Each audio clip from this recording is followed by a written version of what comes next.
teman-teman semua, pernah gak sih kalian merasa butuh tempat curhat yang bisa ngasih solusi, bukan cuma simpati? Namun itulah peran penting seorang konselor di UAMKA. Kami belajar bagaimana menjadi pendengar yang baik, pembimbing yang bijak, dan sahabat yang bisa diandalkan. Jadi kalau kamu ingin berkarir sambil membantu banyak orang, disinilah tempatnya, di BK UAMKA. Assalamualaikum warahmatullahi wabarakatuh. Perkenalkan, nama saya Mimin Ananda. Saya dari program studi bimbingan dan konseling. Di sini saya akan menjelaskan materi tentang isyarat terjadinya interaksi sosial. Nah, pernah nggak sih teman-teman menyadari bahwa setiap hari tanpa kita sadari kita selalu berhubungan dengan orang lain? Saat kita menyapa teman di kampus, di sekolah, terus berdiskusi dalam kelompok, atau sekedar tersenyum kepada orang lain gitu.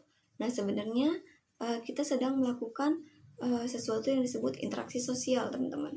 Nah, pada kesempatan kali ini saya akan menjelaskan tentang interaksi sosial, kontak sosial, dan komunikasi sosial. Yang pertama saya akan jelaskan yaitu interaksi sosial terlebih dahulu. Interaksi sosial berasal dari bahasa Latin yaitu kon atau cum, dan yang berarti itu bersama-sama, dan tango yang berarti menyentuh. Dalam sosiologi, interaksi sosial itu diartikan sebagai proses hubungan timbal balik antar individu dengan individu, individu dengan kelompok, atau kelompok dengan kelompok. Melalui interaksi sosial, kehidupan masyarakat bisa berjalan dan berkembang. Nah, contoh dari interaksi sosial itu ketika kita sedang bekerja sama dalam kelompok belajar atau berdiskusi. Nah, itu adalah bentuk interaksi sosial karena terjadi hubungan dan saling mempengaruhi antar individu. Nah, kemudian apa sih syarat terjadinya interaksi sosial? Nah, syarat terjadinya interaksi sosial menurut Suekanto itu ada dua, teman-teman, yaitu kontak sosial dan komunikasi sosial. Di sini saya akan menjelaskan tentang kontak sosial terlebih dahulu. Kontak sosial juga berasal dari bahasa Latin yaitu kon atau cum yang berarti bersama-sama, dan tango yang berarti menyentuh. Namun dalam sosiologi, kontak sosial tidak berarti menyentuh secara fisik. Kita juga bisa melakukan kontak sosial tanpa bertemu langsung gitu. Nah, jenis-jenis kontak sosial itu ada dua, teman-teman. Yang pertama itu ada kontak sosial primer, terjadi secara langsung seperti berbicara, berjabat tangan, ataupun tersenyum gitu.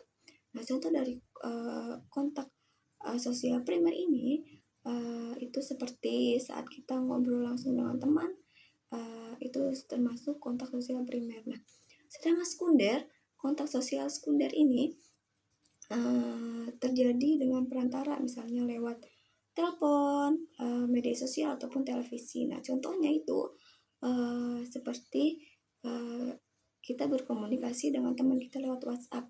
Itu termasuk kontak sosial sekunder gitu, karena menggunakan media sosial gitu.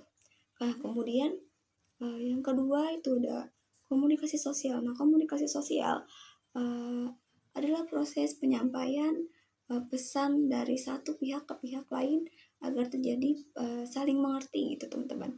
Nah, komunikasi sosial ini bisa berupa ucapan, gerak tubuh, ekspresi wajah, ataupun tulisan gitu. Nah, seseorang berbicara atau menunjukkan ekspresi tertentu, orang lain akan menafsirkan makna dan memberikan reaksi.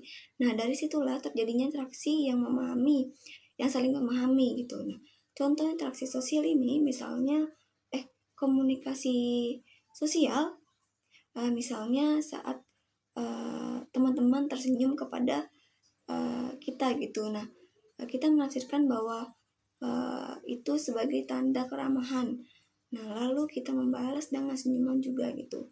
Itu merupakan komunikasi sosial gitu.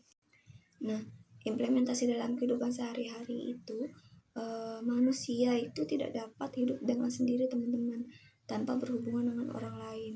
Nah, setiap orang membutuhkan orang lain untuk saling bekerja sama, bertukar informasi, terus memenuhi kebutuhannya. Nah, proses berhubungan inilah yang disebut interaksi sosial. Nah, contohnya itu siswa bekerjasama dalam kelompok belajar, berdiskusi, atau saling membantu memahami pelajaran. Nah, mereka sedang melakukan interaksi sosial karena terjadinya hubungan dan saling memengaruhi antar individu gitu.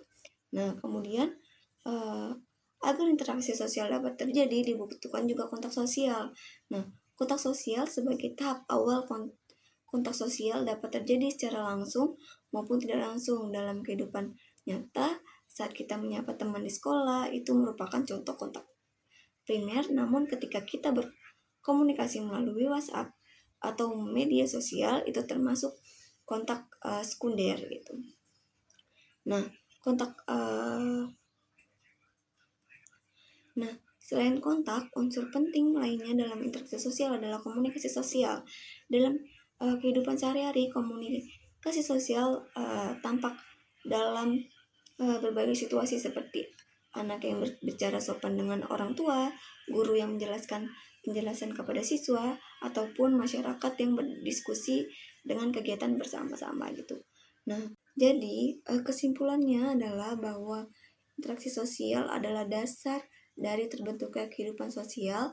Kontak sosial merupakan langkah awal dari terjadi interaksi, dan komunikasi sosial adalah proses saling memahami dalam interaksi tersebut. Dengan memahami ketiganya, kita bisa lebih mudah menjalin hubungan yang baik di lingkungan sekitar. Demikianlah yang bisa saya sampaikan. Mohon maaf bila banyak kurangnya. Assalamualaikum warahmatullahi wabarakatuh.